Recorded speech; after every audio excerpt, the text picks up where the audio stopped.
Aleksandr Sasha Yuvchenko had walked through that door dozens of times without noticing it.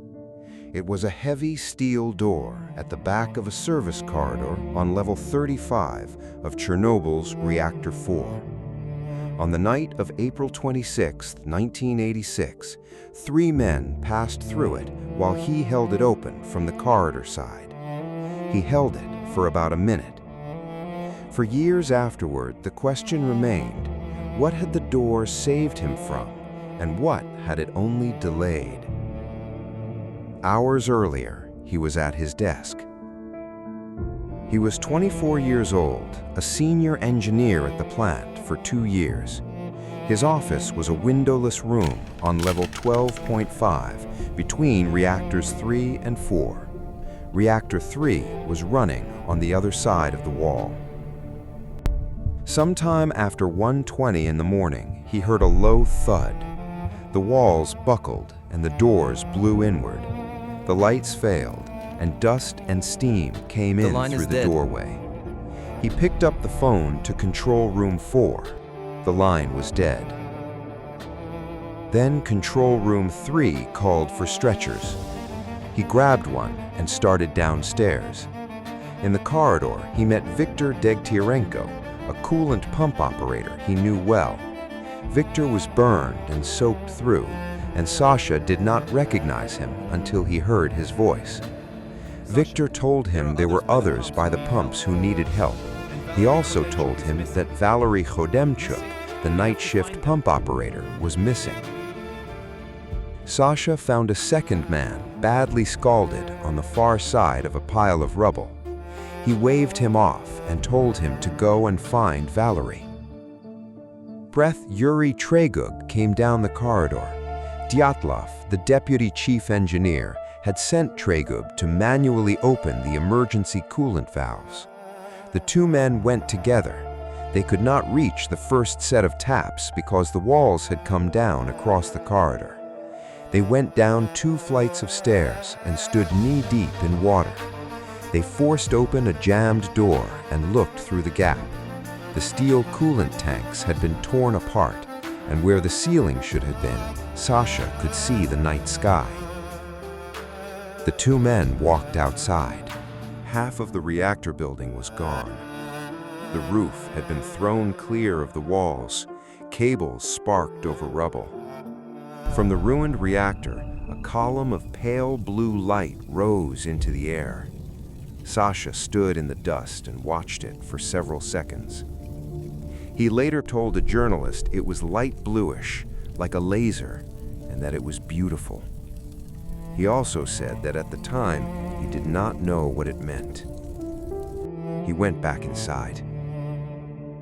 In the corridor, he found Valery Perevoschenko, the reactor section foreman, with 2 trainees, Viktor Proskuryakov and Aleksandr Kudrayev. Dyatlov had ordered them to lower the reactor's control rods by hand. Sasha told them the rods were already gone.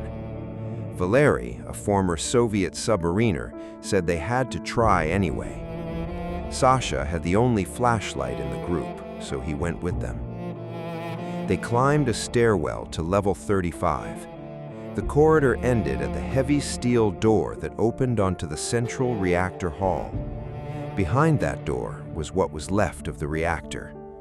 The 3 men pushed past Sasha and stepped onto a small ledge to look in. Sasha stayed in the corridor and braced his left side against the door to hold it open. The door was thick. The dust on it was radioactive. His shoulder, hip, and calf were inches from it. He held it for about a minute. The 3 men came back. Sasha started to step forward to look in himself. Valery, who had understood what they had just seen, shoved him back.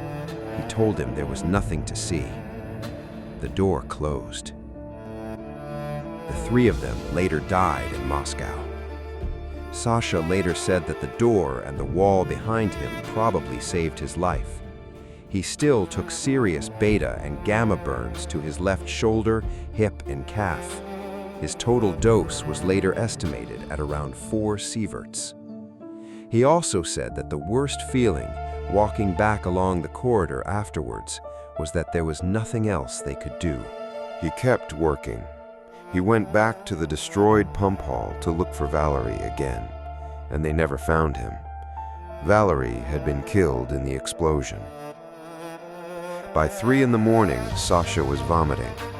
By 6, he could no longer walk.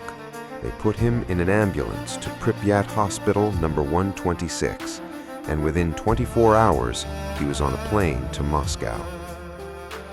Hospital number 6 was a brown brick building on Marshal Novikov Street. It was the Soviet Union's specialist clinic for radiation injury. The doctors there shaved their patients' heads so that the hair loss would not frighten them. Sasha stayed for a year. He received transfusions of blood and plasma. Surgeons grafted skin on his shoulder, hip, and calf, and would keep grafting for years. His wife, Natalia, and their young son, Kirill, had been evacuated from Pripyat with no information about where he was. Natalia took the child to her parents in Moldova. Her family had political connections, and through them she found out he was in hospital number 6. The same connections got her past the armed guards at the door. When she got into his ward, his head was shaven and he otherwise looked normal. Other men on the ward were already dying.